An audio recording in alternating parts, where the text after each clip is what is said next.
As you're watching this, you may be wondering why sponsoring a student in a small town in Nicaragua is so important. First of all, it's not much of a sacrifice for someone in the United States because the cost here is so much less than it is at the universities in the States. Secondly, these young people are really thirsting for knowledge, and their parents rarely have the resources to support them. It's not that they don't want to, it's that they just don't have the resources. They just, either it's a one-parent family, or the jobs that, say, the father has, like fishing, for instance, is not providing the money that it used to in years gone by.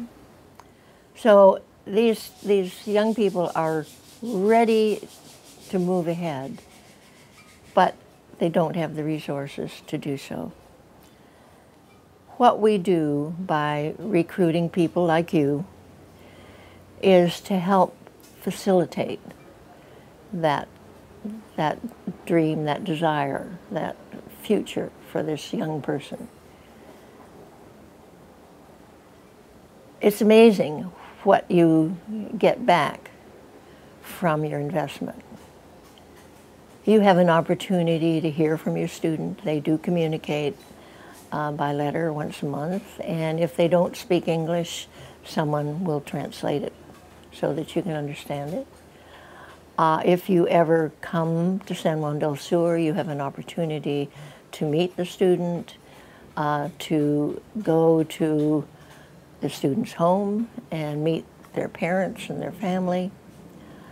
It becomes a very personal relationship. It's like, almost like having another child who lives in a different country and speaks a different language, but it still becomes part of your family. And since university education here is for 4 or 5 years, depending on the career chosen, it can be for a fairly long period of time. 5 years is a considerable amount of time. But the investment is so worth it because you get back so much more. Our scholarship students have some requirements to maintain their scholarship. One being that they must maintain good grades. And if for some reason their grades drop off, the staff at the foundation will counsel them and see if they can provide some sort of help. Or oftentimes it's a problem in the family, and those students may have to drop out for one reason or another. And we hate to see that happen, but family emergencies do come up. But another requirement is that they have to participate in community outreach.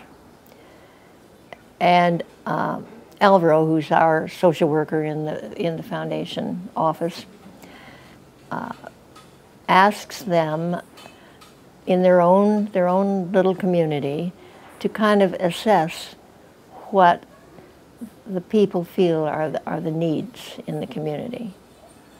And then the students come back with that information and begin to put a plan together for how they're going to put this into operation. Not only just the activities, but the budget, the cost for doing so. And the students are really very enthusiastic about this program. I've never heard one say, "Oh, do I really have to?" It's more, how can we do this? And so it's a really, the community is getting some benefit from the scholarship that these young people get, and that's always satisfying to see it spread and be so important to everyone.